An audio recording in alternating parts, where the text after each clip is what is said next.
Share ko lang guys!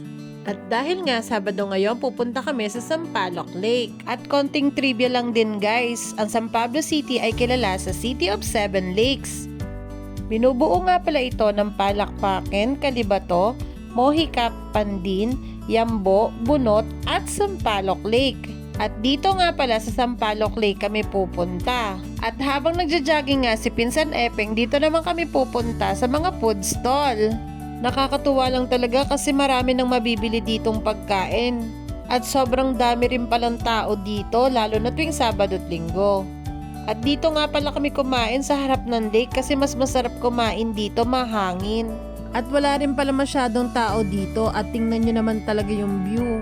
Sobrang nakaka-relax habang kumakain. At ang natripan nga namin kainin is nagpaluto na lang kami ng buldak, carbonara, fish cake at saka nori. At after nga namin kumain, lakad-lakad kami at ito nga yung nakita namin.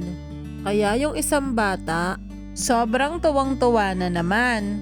At kahit nga pawis na ang bata, tuloy-tuloy pa rin sa paglalaro.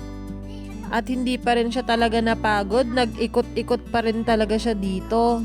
Minsan, kailangan din talaga nating ilabas yung mga bata para mabigyan natin sila ng oras. Sulitin na natin habang hindi pa nagsisimula ulit ng klase.